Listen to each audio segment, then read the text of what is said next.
E aí isso vai sendo reunido para elaborar um plano de marketing. No plano de marketing você tem que escolher as ações. O que eu vou fazer para trazer cliente, o que eu vou fazer para aumentar a compra média do cliente. E aí do nome da empresa, da embalagem, da degustação, do apadrinhamento, de todas as estratégias que são discutidas e a comunicação com a área de influência. Hoje nós temos exemplos de lista de transmissão de WhatsApp ou alguns grupos que são formados onde o cliente não pode emitir nenhuma opinião, mas tem uma série de ferramentas que podem ser utilizadas para informar ao cliente as promoções e criar uma onda de informação da relação com o seu cliente. E aí, com isso, a gente vai definir as campanhas promocionais. Dentro disso, vai definir para cada mês a campanha master, quais são os produtos que você vai trabalhar, se vai realizar alguma parceria com alguma outra empresa que possa somar a sua para alavancar faturamento, qual a estratégia de divulgação, qual a ferramenta adequada para a divulgação, a ornamentação do ponto de venda para tornar o ponto de venda atrativo e mais interessante para o cliente, quais as táticas vão ser utilizadas e o envolvimento da equipe, porque trabalhar uma promoção, você precisa pensar da compra dos insumos, da compra dos produtos que vão entrar em promoção, do processo produtivo, do treinamento da equipe no atendimento, da exposição do produto. Então, eu não posso decidir uma ideia promocional simplesmente num dia e achar que vai estar pronto no outro. Eu preciso de tempo e preciso de um planejamento disso com antecedência. E aí nós trazemos vários exemplos de campanha, né? Na tela nós temos ali Viva Mais Light, é um exemplo de uma campanha que foi feita junto com outras empresas e foi feito um evento numa praça para que impulsionasse, onde o cliente juntava pontos para poder trocar em brindes. Então é uma campanha promocional. Nós temos uma outra campanha que deu muito resultado na época das crianças, né? Adote um bichinho, onde o cliente juntava cupons e pagava um valor simbólico para poder ele ganhar um bichinho e levar para o filho, e aí criava todo um roteiro de adoção, até com certidão de nascimento para esse bichinho. Isso fez um sucesso enorme com as crianças. Nós temos campanhas com associações e entidades de classe, como essa que está na tela, onde você explora a liberdade e a criação de novos produtos, onde todas as pessoas têm um produto tema e as empresas participantes elas elaboram receitas que vão concorrer a uma premiação com votação por parte dos clientes. É uma campanha também que traz bons resultados. Nós temos os festivais de sabores, exemplo desse que está na terra, né? Sabores do Pará, são exemplos de festivais que são organizados com grupos de empresas para poder alavancar o faturamento, onde você escolhe temas específicos, ingredientes específicos e pode impulsionar. E com isso tudo estabelecer um calendário promocional, de cada mês, quais são os produtos, quais são as ações que vão ser trabalhadas para cada mês. Com esse planejamento, direciona todo o esforço e os recursos para que tenha regularidade, ou seja, não adianta querer fazer muitas promoções de uma vez e parar. Você tem que ter regularidade, trabalhar esses eventos com regularidade. E as datas principais, as datas comemorativas, as datas do calendário do varejo, não pensar no Natal no dia 24 de dezembro, você tem que começar em novembro para pensar no Natal. Então, as datas você tem que pensar com um mês de antecedência para poder organizar a produção, organizar treinamento da equipe de atendimento, organizar quais as estratégias comerciais, e isso é que vai alavancar o faturamento. E nós temos, inclusive no EAD sobre vendas, nós temos todos os dias para você ter uma base para criar o seu calendário promocional. São todos os dias promocionais, né? Uma outra estratégia que funciona muito bem no setor são os chamados festivais. Você tem lá a temporada dos sonhos, festivais de pizza, festival de bolo, festival de pães especiais, festival de pães internacionais. O festival é aquele momento que você coloca todos os sabores e modelos. No festival de sonho vai ter todos os modelos, todos os recheios, todos os acabamentos. E aí tem um desconto aí que varia entre 10% e 20%. Então, nos festivais, dá ideia para o cliente de volume. Quando não está no festival, você, por exemplo, só tem 2 sabores. Quando está no festival, você tem 10 sabores. Então, o festival para impulsionar os clientes a experimentar, a degustar e a conhecer todo o mix de produto.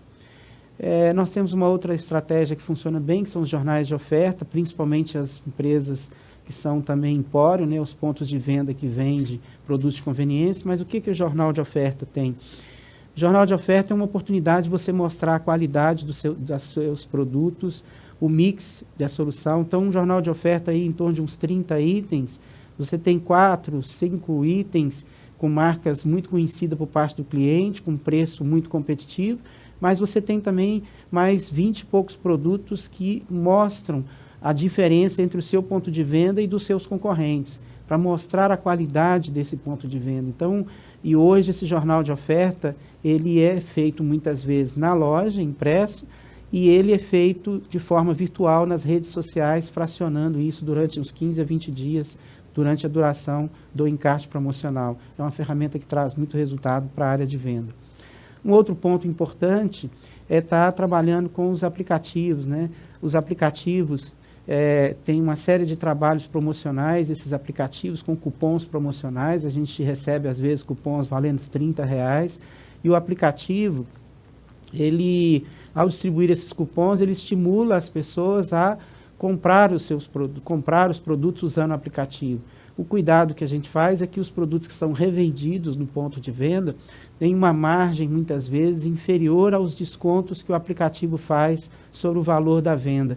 Então, os produtos que não são de fabricação própria precisam ser avaliados os preços que são vendidos através do aplicativo.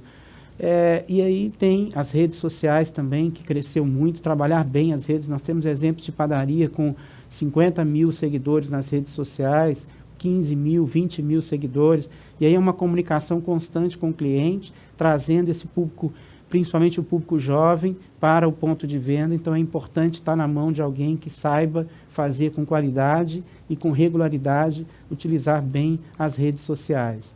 E todo esse trabalho, ele tem que ser transformado num plano de ação, e esse plano de ação precisa ser acompanhado, precisa ser monitorado. Então, esse plano de ação, a gente precisa saber qual promoção deu certo, qual promoção não deu certo, quais as mudanças que a gente deveria fazer, para que na hora que fosse realizar novamente aquela ação promocional, seja corrigida as falhas que aconteceram na última vez que ela foi realizada.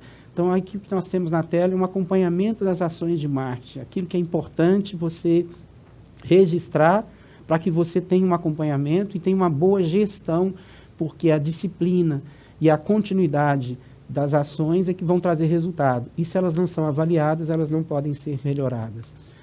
E aí, dentro desse contexto, a gente tem alguns pontos como o ticket médio. Hoje, no setor de panificação, nós temos os chamados ativadores de venda. O que são os ativadores de venda?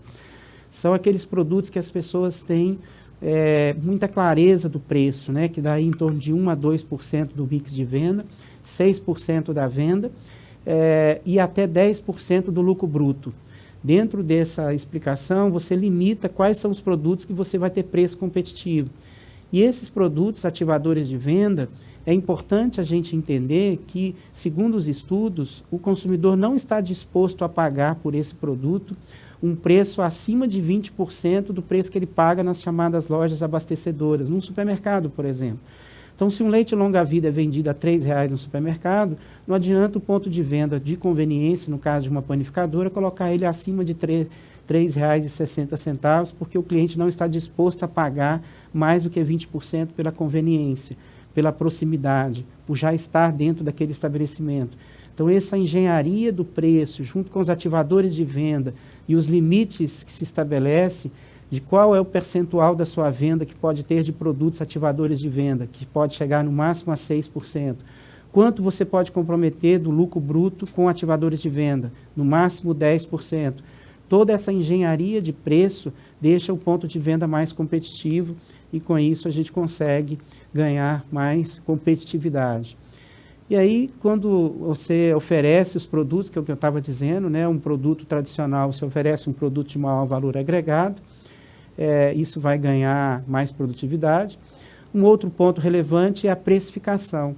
O cliente não se sente confortável em comprar o que ele não sabe o preço. Então, quando ele entra e circula na loja, ele precisa olhar tanto para os produtos de fabricação própria, quanto para os produtos revendidos e enxergar o preço. e o produto tem que estar, o preço tem que estar visível para que possa estimular o cliente a saber que o preço é competitivo e que vale a pena ele comprar aquele produto. Um outro ponto muito importante é a iluminação dos produtos, principalmente os produtos de fabricação própria. Produto sem iluminação adequada, ele tem uma aparência de velho. Então, a iluminação nos balcões, nas vitrines, na loja, é fundamental. É muito interessante quando a gente conversa com alguns empresários que compram padarias para revender. O que eu pergunto sempre para eles, o que vocês fazem para poder alavancar o faturamento dessa padaria que vocês compraram? Eu falei, pouca coisa. A gente manda pintar, arruma as lâmpadas queimadas, troca o uniforme dos funcionários e enche de mercadoria. Quanto normalmente aumenta de faturamento? Entre 30% e 50% do faturamento. Por que o dono anterior não fez isso? Né? Não cuidou do seu ponto de venda, não cuidou da apresentação, não cuidou da iluminação. Então a gente vai acostumando desde a lâmpada queimada aos problemas de instalação e aí com isso você vai perdendo competitividade.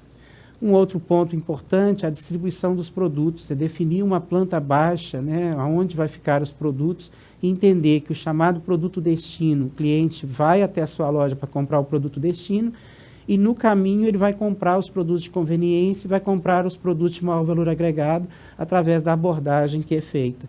Por isso a estratégia comercial dentro do ponto de venda. E aí você vai ofertar produtos de maior valor agregado, para poder subir o ticket médio, para aumentar a competitividade. Né? E aí, dentro desse contexto, a parte que a gente chama de fartura na loja estimula o cliente, principalmente em horários de pico. Loja bem abastecida, vende. Loja mal abastecida, vende menos. Então, isso é muito importante. E aí, com isso, é fundamental diminuir a ruptura, a falta de produto. O famoso tem, mas acabou. Uma vez um cliente chegou perto de mim e disse, adoro o pão sovado da sua padaria, mas nunca tem. E aí eu fui conversar com o padeiro e ele disse, eu faço 4 todo dia e vende tudo. Eu falei, mas se eu quiser vender 10, como é que faz? Então ele chegava às 6 horas da manhã, ele ficava até às 2h30 da tarde na padaria, 80% da venda acontecia de 4 da tarde às 8 da noite, e aí todo dia acabava o produto cedo e ninguém sabia disso. Então a falta de produto impacta consideravelmente na perda de faturamento. Simplesmente diminuir a ruptura aumenta em média 20% no faturamento de produto de fabricação própria. O que é diminuir a ruptura? É fazer uma lista de verificação pela manhã, uma lista de verificação à tarde, para saber se você tem grande potencial de venda em determinados horários. Então, a gente normalmente faz uma lista de verificação antes do horário de pico, no caso da panificação, por volta de 14 horas até 15 horas, e depois, às 18 horas, você faz uma lista de verificação se todos os produtos que tinha, se eles estão dando conta de passar pelo movimento, pelo horário de pico. Por quê? 65% do faturamento é à tarde, em média, e 35% é pela manhã. E 80% desse faturamento, por exemplo, da tarde, acontece entre 4 da tarde e 7 da noite. Nesse horário, representa 50% do faturamento do dia todo. Se faltar produto, afeta a venda. Se você mantém a loja abastecida, com uma estratégia de reposição adequada, você alavanca o faturamento. Então, a importância de ter uma boa gestão de ruptura. Bom, e aí, quando a gente trabalha, a gente fala de aumento do ticket médio, né, as placas de identificação do produto, a placa de identificação de preço, a definição de um mix adequado, um mix mais apropriado, os chamados produtos correlatos para o ponto de venda são fundamentais. E assim a gente conclui dizendo que a estratégia comercial é fruto de uma soma de esforços, da inteligência da empresa, que é o planejamento, que é a qualidade do produto, que é o abastecimento, que é o posicionamento correto de preço, que é um atendimento adequado, uma comunicação com o mercado adequado. Todas essas estratégias somadas a uma operação eficiente, ou seja eficiente na operação, no atendimento, na entrega dos produtos. E isso precisa de aplicar conceitos de gestão de rotina e gestão de processo, para que você consiga ter resultado em relação ao faturamento. E uma boa comunicação, tendo definida sua área de influência, seu público-alvo, e assim você define a melhor estratégia de atender e chegar no mercado. O mercado está extremamente competitivo, não está para amadores, não adianta você ir para o mercado como se você fosse para uma guerra com um pedaço de pau, e os seus concorrentes enxergam no escuro e usam canhões a laser. Então, não adianta, nós precisamos estar competitivos com ferramentas e estratégias que deixam nossos produtos mais competitivos e nosso serviço também. Muito obrigado.